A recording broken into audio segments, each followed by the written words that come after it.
The Second Voyage, adapted from a story from The Arabian Nights by Marjorie Green. I had made up my mind to stay quietly in Baghdad, but it was not long before I grew bored of a quiet life. I wanted to see the rest of the world, so I decided to set sail once again. I bought a stock of goods with which to trade, and I set sail with some of my merchant friends. For many days we went from one island to another, trading and making a tidy profit. One day, though, we came to an island that seemed to be covered with fruit trees. There was neither man nor animal anywhere to be seen. We decided to go ashore. My friends went to gather fruit and flowers, but I took some food and sat in the shade of a huge tree. After eating a good meal, I lay down to sleep. I don't know how long I slept, but when I awoke and looked out to sea, the ship had gone. It was nearly out of sight, a distant speck on the horizon.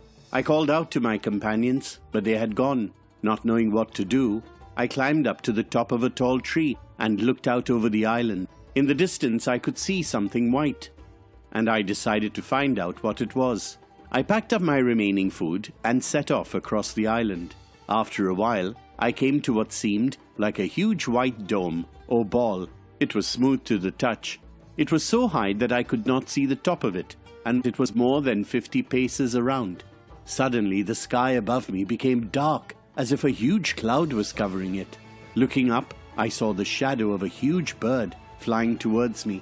I had often heard sailors talk of a mysterious and wonderful bird called a roc. This must be one, I thought, and this huge dome must be its egg. The bird came nearer and finally sat on its egg. I crept close to the egg. Near me, I saw one of the bird's legs, which was as big as a tree. I decided to tie myself to the leg with my turban, so that when it flew away from the island, it would carry me with it. At first light, the bird took off, and up so high that the island was soon out of sight. Then she came down again so fast that I lost my senses. When I found myself on the ground, I quickly untied the turban, just as the bird caught up a snake with her beak and flew away. I found myself surrounded on all sides by great mountains that reached high above the clouds. The sides of the valley looked so steep that there was no possibility of climbing them. At first, I thought I had gained nothing by my flight, but when I began to explore the valley, I found that there were huge diamonds just lying on the ground. I could not believe the riches lying about me, but then I saw something that frightened me. All along the slopes of the valley, there were huge serpents, some of them big enough to swallow an elephant. They came out of their dens at night, and during the day, they hid themselves from the rock.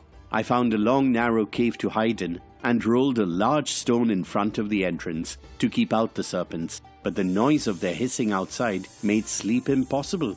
I was glad when they went to their dens at dawn. I was able to come out again, but I was still afraid. In fact, I found myself walking upon diamonds without a thought of their value. At last, being very tired, I decided to eat a little of my food and then to have a short sleep in the sun. I was suddenly awakened by something falling near me. I sat up and found that it was a huge piece of raw meat. I looked up and could see more pieces falling down from the rocks above the valley. I had heard stories in the past about this valley of diamonds, but had never believed them. Now, though I saw with my own eyes how the local merchants collected the jewels, they used huge eagles to carry the diamonds for them. When the eagles had young ones in their nests, they flew down into the valley to get food for them. So the merchants would throw down large pieces of raw meat, and the diamonds would stick to the meat. And when the eagles took the meat back to their nest, they also took the diamonds. Each merchant had his own nest, and considered any jewels in it his. The idea came to me that I too could use these eagles to escape from the valley. The eagles were so big and strong that my weight would be nothing to them. First, I collected some of the biggest diamonds I could find, which I put in my wallet and tied at my waist. Then, I tied one of the large pieces of meat to my back with my turban. I then lay down with my face to the ground and waited.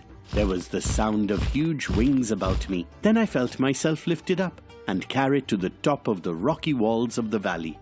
As the eagle reached its nest, I heard the merchants' cries as they tried to make the birds drop their meat.